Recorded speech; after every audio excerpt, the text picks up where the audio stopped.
The family, friends and fans of the late Cathy Staff came together yesterday to celebrate the life of the famous actress in her lifelong church, St Mark's in Dukinfield, near Manchester. I mean, although she was famous, she never lost her roots. She belonged in Dukinfield and she belonged at St Mark's. It was very precious to her, yeah. She'd always make the effort to come back to St Mark's and to Dukinfield.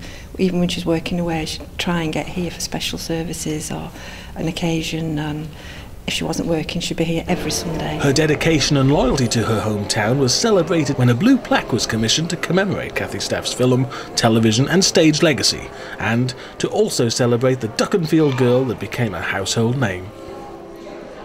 The blue plaque was unveiled by Cathy's friend and co-star of serial Castlehaven, Roy Barraclough, best known these days as Rover's landlord Alec Gilroy in Coronation Street. To be quite honest, we couldn't think of anywhere that we'd rather have Mum remembered, and that by having it on the end wall of the church hall, people can come along and they can see it quite clearly from the road, and it just seemed an appropriate place. The blue plaque scheme is wonderful because it lets other people who in the town know that you've got something to be proud of. You know, it's not just people, it's what they've achieved, and I think it's a good idea, and we're just privileged to have Cathy's plaque here. 2 years ago, a fund was set up in order to add another memorial at St Mark's Church, which saw money pour in from the local community, across the UK, and even from as far away as America.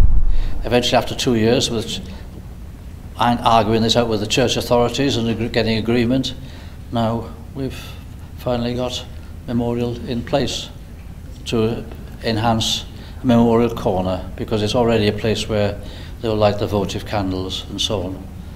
So that's, we feel, a fitting tribute to her for all the time she has spent here.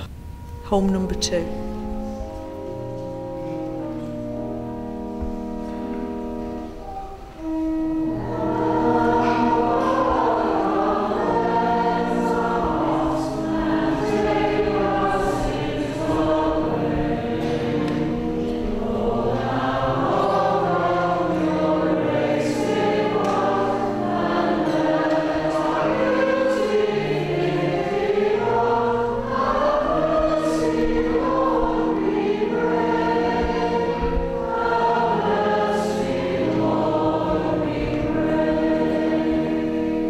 The window's dedication and blessing by the Archdeacon of Macclesfield took place during the Advent Sunday service.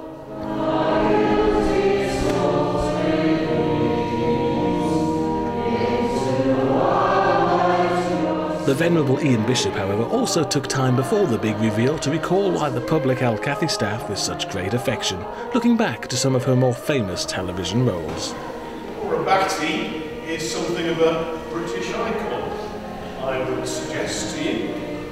That hard-faced northern matriarch who stood no nonsense, took no prisoners. For a whole generation who grew up watching Last of the Summer Wine, and I count myself as one of them, the image of Nora, wrinkled stockings and sour face, dispatching compo with a swish of the broom or a lash of the tongue. That will forever be etched on our memories, and I guess for many people is the archetypal northern woman. I understand though that really wasn't who Cathy was.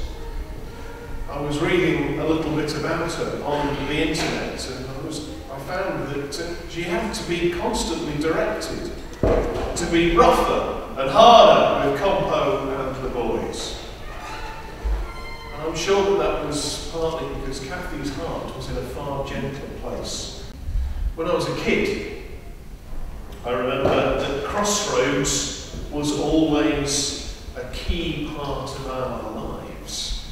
My mother was very committed to Crossroads.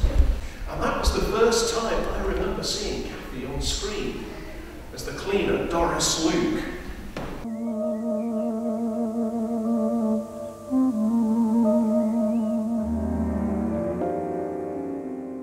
Glenda's very worried, actually, you see, because Doris should have been back an hour ago and Katie hasn't had her feed. Well, it's understandable, I suppose. But I'm sure the baby's perfectly all right. I mean, Doris is 100% reliable. Where have you been till 4:30?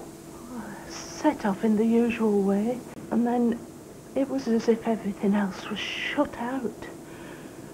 And all I could do was think about keeping Katie. Well, you didn't think you could take her from her, did you? Doris, I mean, didn't think you could take her and keep her from us? Oh, goodness, no. And while the recollections of Cathy's television legacy through Nora Batty and Doris Luke raised a smile, the moment the congregation had been waiting for finally arrived. The Reverend Alison Cox revealed Cathy's window, and a long-lasting memorial to the last of the summer wine and Crossroads actors.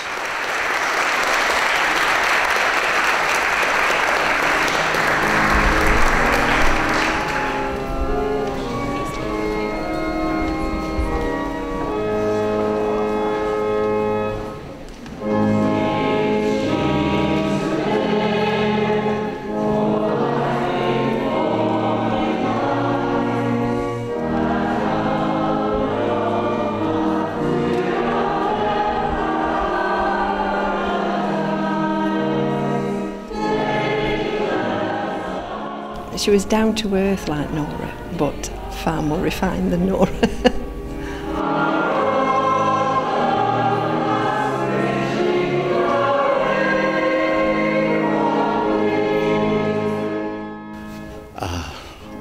A very loving person, a very genuine person. She liked life and brought so much happiness and joy to people.